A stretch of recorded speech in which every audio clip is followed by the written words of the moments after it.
Assalamualaikum. Assalamualaikum, mau lihat penyu, pelepasan penyu. Ini ada berapa hari nih Om? Udah 3 hari.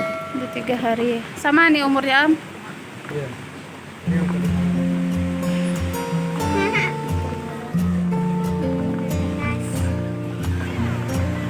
Apa jenis penyunya ke Om? Penyu lekang. Penyu apa cah? Penyu lekang. Bukan. Tanya Om lagi. Penyu apa Om? Lekang. Tuh. Penyu apa? Lekang dek panen nak lapuk dek hujan. Ndak lekang, dek panen, ndak lapuk, dek hujan. Penyu lekang umur 3 hari. Nih. Mohon Bapak Ibu kita patuhi protokol COVID-19, new normal, jaga jarak, Mana Mas? Ya. Sana Mas. jangan dempet-dempetan. Nah, beko yo si lo kane berang lo beko jadi klaster baru lo pasti jambak. Ya. Jadi mohon dijaga jarak. Semua berdiri di belakang garis. Baik, sore ini kita akan melakukan pelepasan atau perilisan penyu jenis penyu lekang. Yang memang kita sudah melakukan kegiatan ini dari kurang lebih 6 tahun yang lalu. Kita adalah sebuah organisasi swadaya berangkat dari kepedulian untuk memberikan perlindungan atau pelestarian kepada penyu yang terancam punah. Nah, apa pentingnya perlindungan penyu itu? Pertama, penyu ini adalah sebagai penjaga ekosistem laut kita, bagian dari rantai makanan siklus ekosistem yang menjaga ketersediaan perikanan kita, kemudian menjaga kesuburan dan kesehatan perairan laut kita. Itu yang pertama. Nah, di Sumatera Barat ada 4 jenis penyu yang hidup di perairan kita, yaitu penyu lekang seperti penyu yang ada di hadapan kita hari ini. Nah, kemudian ada penyu sisik juga, penyu hijau dan penyu belimbing. Namun penyu belimbing di perairan Sumatera Barat satu-satunya hanya ada di perairan Kepulauan Mentawai yang cenderung tidak berpenghuni, pulau-pulau kecil yang tidak berpenghuni. Nah, di pantai ini penyu apa? Hanya ada khusus penyu lekang di bibir pantai Pasir Jamba. Dan penyu sisik, penyu hijau hanya ada di daerah pulau-pulau kecil di hadapan kita, di perairan kita, karena mereka penyu-penyu tersebut lebih sensitif dibanding penyu lekang yang ada di hadapan kita hari ini. Nah, kita sering mendengar adanya perjualbelian atau perdagangan telur penyu. Apa sih bahaya telur penyu? Nah, sebenarnya telur penyu yang digadang-gadang selama ini adalah obat kuat atau penambah vitalitas, itu hanya mitos. Gak ada, itu ibu saya, orang tua saya asma. Ya, sakit asma dan kronis paru-paru. Diminta sama dukun pakai telur penyu. Gak pernah saya kasih, itu ada ibu saya di situ duduk kebetulan. Anaknya penangkar penyu tapi ibunya sakit, diminta syaratnya pakai telur penyu, obatnya nggak saya kasih. Lebih baik saya berobat ke rumah sakit. Nah, jadi bahaya telur penyu ini sebenarnya nanti akan menimbulkan penyakit-penyakit yang berbagai macam, penyakit yang timbul disebabkan oleh konsumsi telur penyu. Kalau awak gaji awak di atas 20 juta sebulan, silahkan makan telur penyu. Ya, untuk biaya pengobatannya nanti 3 atau 5 juta. Ya, kalau Bapak Ibu memang berpenghasilan di atas 20 juta pengen makan telur penyu, silahkan. Karena nanti sebanding dengan biaya pengobatannya. Jadi kalau kami-kami yang susah kok lebih baik memilih tidak mengkonsumsi telur penyu. Jenis penyakitnya bisa terjadi penyumbatan darah, penggumpalan darah karena industri-industri itu membuang limbahnya ke sungai dan kemudian mengalir ke laut, di laut menjadi sedimen. Nah, itu yang dimakan sama penyu, kemudian tertularkan karena racun-racun ini tidak larut di dalam darah mereka. Penyu-penyu ini ditularkan ke telurnya. Telurlah itu yang kita makan, yang akhirnya menyebabkan berbagai macam penyakit. Jadi kalau ingin mempersingkat usia, sudah bosan hidup, nggak apa-apa, sering makan telur penyu, ya. Jadi kita berharap dengan adanya program perlindungan penyu ini untuk mencegah penyu dari kepunahan ini, sama-sama Bapak Ibu hadirin yang hadir di sini menjadi perpanjangan informasi ini buat memperluas informasi perlindungan penyu ini ke masyarakat yang lain, sanak saudara atau yang lain-lainnya. Jadi itu mungkin yang hanya bisa saya sampaikan untuk perlindungan penyu. Kita selama ini sudah hampir 60.000 butir telur penyu yang kita selamatkan dan tetaskan di sini. Nah, di hadapan kita hari ini ada sekitar 265 ekor penyu yang akan kita rilis. Penyu ini adalah satu jenis hewan purba yang memang sudah ada sejak zamannya dinosaurus. Jadi satu-satunya reptil laut yang mampu bertahan dari zaman dinosaurus, hewan purba hanya penyu.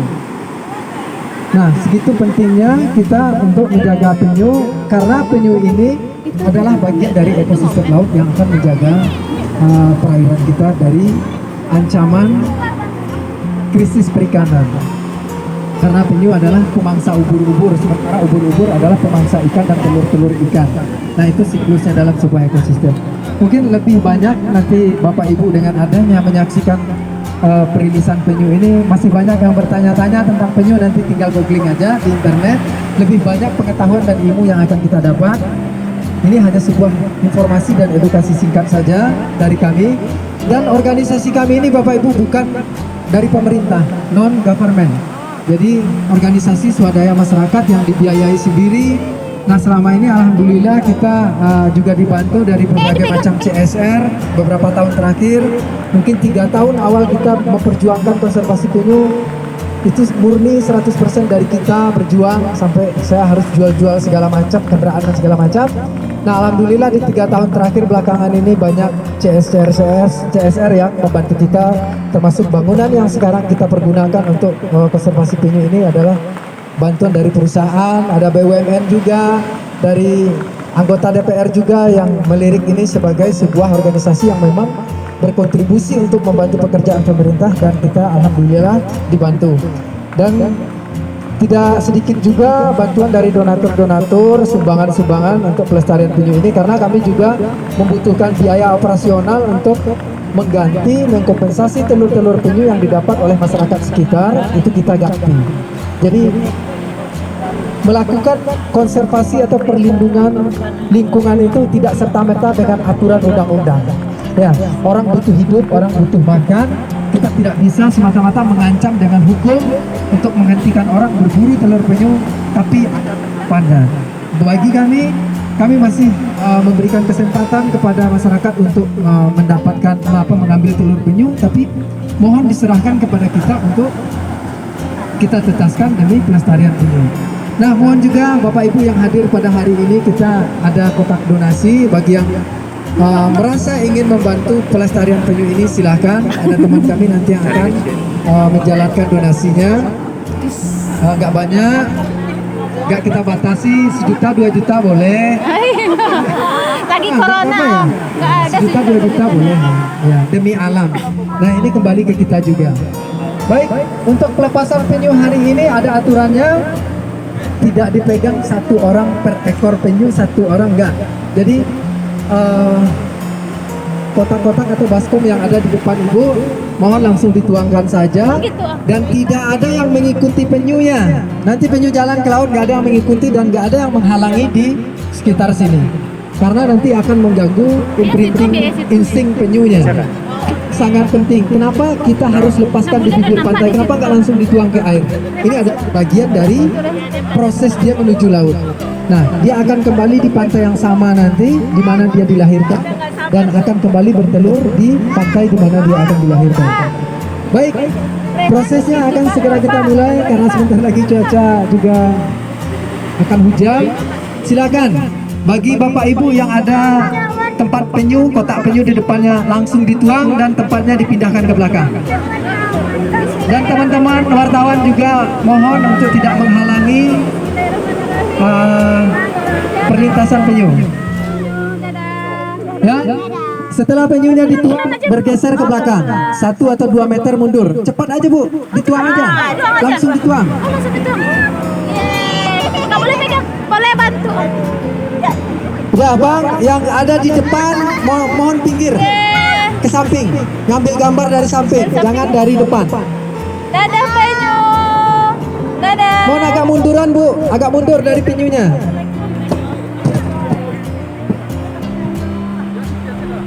Hah?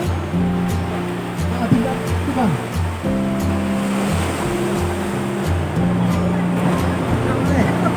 biasanya bantuin dia karena maknya nggak pernah bantuin dia kan.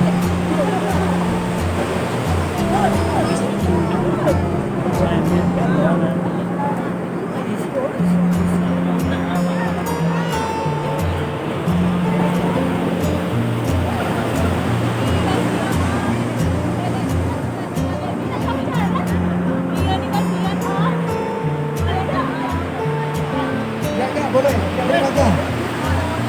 Mohon jaraknya minimal 1 meter dari penyunya. Minimal 1 meter. Jadi biar penyunya nggak muter-muter kayak gini, dia kehilangan arah. Ya.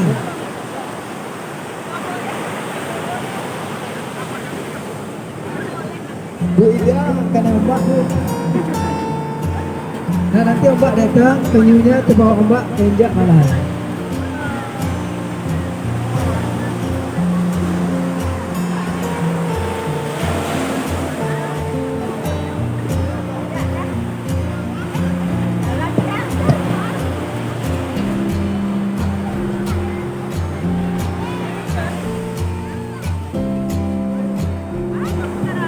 Bu, gak usah dibantu bu, biarin aja, nanti yang tersisa akan kita ambil dan kita rawat. Jadi begitu teknisnya. Yang tersisa dari rombongan ini nanti berarti yang lemah itu akan kita observasi selama beberapa hari dan kemudian akan kita rilis. Sampai di sini dulu kita untuk hari ini. Jangan lupa subscribe, Like komen. dan aktifkan simbol loncengnya. Assalamualaikum.